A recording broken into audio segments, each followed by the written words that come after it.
నమస్తే. ప్రస్తుతం మనతో పాటు ప్రముఖ విశ్లేషకులు ఇమ్మంది రామారావు ఉన్నారు. ఆయనతో మాట్లాడదాం. నమస్తే సార్. అవుతమ్మా. సార్ రోజా ఓడిపోతానని ఆల్రెడీ మీడియా ముఖంగా మాట్లాడారు, ఏడ్చారు. తన పార్టీ వాళ్ళే తనని వెన్నుపోటు పొడుస్తున్నారు, సైకిల్ గుర్తుకు ఓటెయ్యాలి అని చెప్పేసి ప్రచారం చేస్తున్నారు తనకు వ్యతిరేకంగా అనేసి తనే అన్నారు.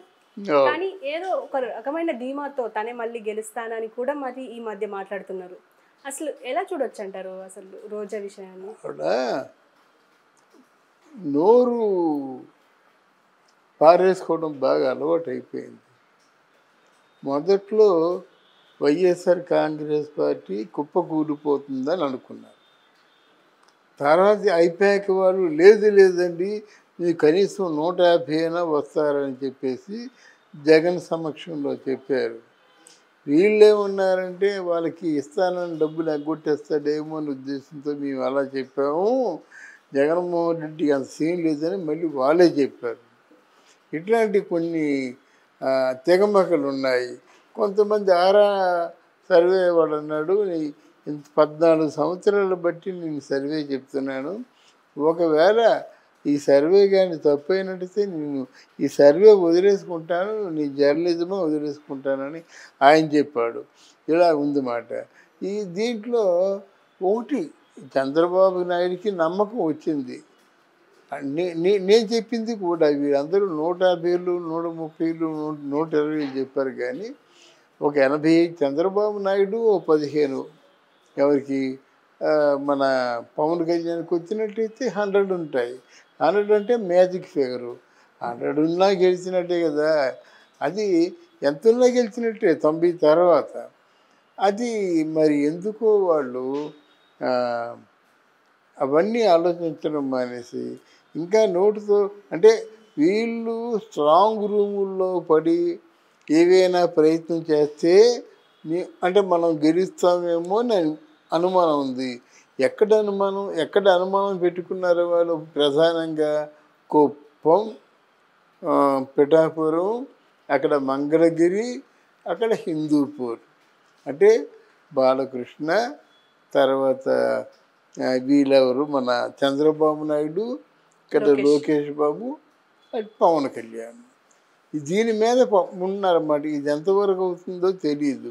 ఇక్కడే కొన్ని దారుణాలు జరుగుతున్నాయి. మాచర్లలో పెన్నెల్లి రామకృష్ణారెడ్డి ఉన్నాడు కదా, ఆయన ఓట్లు బూత్లోకి వెళ్ళి ఈవీఎం దాన్ని ఈవీఎం బాక్స్ని ఎలా నేలకేసి పగలగొట్టాడో అందరూ చూశారు. ఆ ధనం ఎవరిది? ప్రభుత్వానికి. ప్రభుత్వం అంటే ఎవరు? మనమే కదా. అంత నిష్కర్షగా అంటే ఆ ఈఎం బాక్స్ని పగలగొట్టాడంటే పోలీసు వర్గాలు ఏమి చేస్తున్నాయి, ఎలక్షన్ కమిషన్ వాడు పీపుల్ ఏం చేస్తున్నారో అందరూ ఆలోచించుకోవాల్సిన విషయం. అందువలన ఇక్కడ మనం ముఖ్యంగా ఆలోచించవలసింది ఎలక్షన్స్ ఫలితాలు వచ్చినంత వరకు ఎవరికి పోలైన ఓట్లు వాళ్ళకే దక్కేలాగా చూసుకోవడం మన ప్రధాన కర్తవ్యం. సార్ అంటే ఇప్పుడు రోజా ఓడిపోతారని తెలిసినా కూడా ఎందుకు అంత స్పష్టంగా మాట్లాడుతున్నారంటారు? ఆవిడ స్పష్టంగా మాట్లాడడం కాదు, ఆవిడకి జగన్మోహన్ రెడ్డి గారికి ఏదో అండర్స్టాండింగ్ ఉంది. వేగాల ఓడిపోతే మాకు అదేంటంటే ఏదో చెప్పుకుంటాడు ఆయన. ఇప్పుడు మనం మాట్లాడుతుంటే వాళ్ళు కొంతమంది బాధపడుతున్నారట. మరి ఆ సందర్భాన్ని బట్టి మనం మాట్లాడతామమ్మా. మరి ఏమిటో రోజు ఈరోజు రాజకీయం తెలియకుండా రాజకీయాల్లో రాణించే వ్యక్తి ఎవరైనా ఉన్నారంటే రోజే. అంటే నెక్స్ట్ రోజా స్టెప్ ఏంటి ఒకవేళ ఓడిపోతే? తర్వాత ఏంటి అంటే నగరిలో కొనసాగుతారా లేకపోతే తమిళనాడు వెళ్ళిపోతారా? నెక్స్ట్ తెలుగుదేశంలో ట్రై చేస్తుందమ్మా. ఆవిడకి అసలు అటువంటి దాన్ని ఏమంటారు అనుమానాలే అవసరం లేదు. ఎక్కడ తన అంటే సర్వైవల్ ఉంటుందో అక్కడే కొనసాగుతుంది అన్నమాట. అయితే మొదట్లో రోజా 12,000 రూపాయలు ఇంట్లో అద్దెకు ఉండేది. కానీ ఇప్పుడు రోజా ఏంటంటే 2,000 కోట్లకు అధిపతి అయిందన్నమాట. దీన్ని కాపాడుకోవాలంటే పార్టీని మార్చినట్టు మార్చేస్తుంది. దాన్ని ఎవరో అభ్యంతర పెట్టరు. ఆవిడ మాటలతో ముందు రోజు చిరంజీవి గారి ఇంటికి వెళ్ళి భోజనం చేసి పాటి పసుపు కుంకాలు పొట్టు చీర పెడితే తీసుకొచ్చి రెండో రోజు చిరంజీవి ఒక దరిద్రుడు చిరంజీవి ఎంతమంది పక్కన పడుకున్నాడు, పవన్ కళ్యాణ్ ఎంతమంది పక్కన అదే మాటలు నాకు కోపం వచ్చి చెప్తున్నాను అన్నమాట. పవన్ కళ్యాణ్ పడుకున్నాడు, చిరంజీవి పడుకున్నాడు, రేణు దేశాయ్ పడుకుంది. మరి అందరూ నిన్నేమనుకుంటారు? అలాంటి మాట్లాడొచ్చా? అలాంటి మాట్లాడిన వాళ్ళు మనం గట్టిగా చెప్తే వాళ్ళు బాధ, వాళ్ళు అందరూ బాధపడిపోతారు అన్నమాట. మరీ మీ అంత గట్టిగా చెప్తారంటే గట్టిగా చెప్పిన మాట కాకపోతే నెమ్మదిగా చెప్పిన మాట. పవన్ కళ్యాణ్ భార్య రేణు దేశాయ్ ఆవిడేం పాపం చేసిందమ్మా? అది నిఖార్సైన ఒక బాధ్యత గల మహిళ. మొగుడు సహజంగా విడిపోయినట్టయితే నోరు ఎత్తినట్టయితే బండ బూతులు తిడతారు ఆడవాళ్ళు.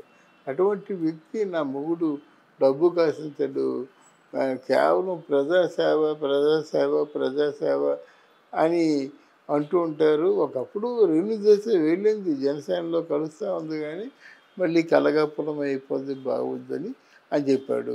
అలాగే పవన్ కళ్యాణ్ కూడా మనుషుల్లో ఎంత మంచివాడంటే ఎంత గొప్పగా చదివించాడు, ఎంత గొప్పగా తయారు చేశారు ఆ బిడ్డని, అఖీరానందాన్ని. ఇప్పుడు క్యూలో లైన్లో ఉన్నారు అఖీరానందాన్ని హీరోని చేయడానికి. చెప్పొచ్చేది ఏంటంటే ఇంత సాంప్రదాయబద్ధంగా ఇంత సంస్కారబద్ధంగా ఉన్నప్పుడు వాళ్ళు ఎందుకమ్మా నువ్వు రోడ్డుకు లాగుతావు? వాళ్ళందరూ కూడా ఏదో అయినట్టయితే నువ్వు కూడా అదే అవుతావు కదా. ఆ మాత్రం ఆలోచించువా నువ్వు? కనుక రోజా ఇప్పటికైనా తన అంటే ఆ పద్ధతిని మార్చుకొని నోరు కంట్రోల్ చేసుకుంటే భవిష్యత్తు ఉంటుంది, లేకపోతే భవిష్యత్తు ఉండదు. ఒకవేళ ఇఫ్ ఓడిపోతే తను మళ్ళీ మూవీ ఇండస్ట్రీకి వచ్చే అవకాశం ఉందంటారా? అంటే పూర్తి అయితే వదిలేసింది జబర్దస్త్తో. ఎందుకంటే వీరికి ఏంటంటే సీనియర్లు మాకు ఇది ఎంత గౌరవం కావాలంటారు. వాళ్ళు ఏంటంటే అక్కడ మీకు ఎలా ఉంటుందంటే ఎవరు ఆవిడ పేరు ఇప్పుడు కంగనా రనౌత్ బీజేపీ అదే అంటే ఆర్టిస్ట్గా వాళ్ళకి నయనతారకి ఈరోజు ఎంత ఇస్తున్నారు? 50 కోట్లు ఇస్తున్నారు. అలాగే వీళ్ళకి ఇచ్చినటువంటి అమౌంట్ వీళ్ళకి ఇవ్వరు కదా, అంత ఇవ్వరు కదా. ఒకటి. రెండవది ఏంటంటే సీనియర్స్గా ఇమ్మలేరు. ఇప్పుడు ఆ పాత పద్ధతులు ఆ పాత సంస్కారం ఇదంతా అక్కడ లేదు. ఏంటి రోజా గారు అదే సీనియర్ అంటే వాళ్ళు ఇమ్మలేరు వీళ్ళు. అందువల్ల ఒకటి వాళ్ళకి వీళ్ళకి సహస్రాంశాలు తేడా ఉంటుంది. వీళ్ళకేం కోట్లలో ఉంటే వీరికేమో లక్షలు వేలలో లక్షల్లో ఉంటుంది. అది కొంచెం సిగ్గుపడే అంశం అన్నమాట. సో మళ్ళీ రాజకీయాలు రుచి మరిగిన తర్వాత ఎవరు సినిమాల్లోకి రారమ్మా. సినిమాకి మామూలుగా ఏదో కోట్లు వస్తాయి, కానీ అలా కాదు కదా. 1000 గజాలు కబ్జా చేసా ఉంటే ఎంత వస్తుంది? అలాగన్నమాట. రోడ్డు కబ్జా చేస్తున్నారు. ఆ రాక్స్ అంటే అవి రాళ్ళు అంటే పెద్ద రాళ్ళు ఉంటాయి కదా కన్స్ట్రక్షన్కి, దాన్ని కబ్జా చేస్తున్నారు. నీరు కబ్జా చేస్తున్నారు, ఇసుక కబ్జా చేస్తున్నారు. మొత్తానికి ఆ మండలాలన్నీ పనిచేసుకున్నారు. దాంట్లో వచ్చే సంపద అంతా వాళ్ళకి. కనుక ఇంత ఉన్న తర్వాత ఏ ఉద్దేశమైనా మళ్ళీ రాజకీయాల్లో చేరినట్టయితే ఆవిడ చేసే రుచి మరిగిన వాళ్ళు ఎప్పుడు కూడా వదలరు. ఒక వ్యాఖ్యానం ఏంటంటే మనిషి రక్తం రుచి మరిగిన పెద్ద పులి కాగదు. అలాగా మనిషి రక్తం రుచి మరిగినట్టే రాజకీయాల్లో రుచి మరిగిన డబ్బు సాయంత్రం అయ్యేసరికి ఒక 400 గజాలు తీసుకున్నాం అనుకోండి, అది 10 కోట్లు విలువ అనుకోండి, వీళ్ళకి 5 కోట్లు వచ్చేస్తే ఎలాగొచ్చిందంటే మనకి తెలియదు. ఇట్లాంటి వ్యవహారాలు రాజకీయాల్లో జరుగుతున్నాయి కనుక ఇది మార్పు కావాల్సిన అవసరం ఉంది.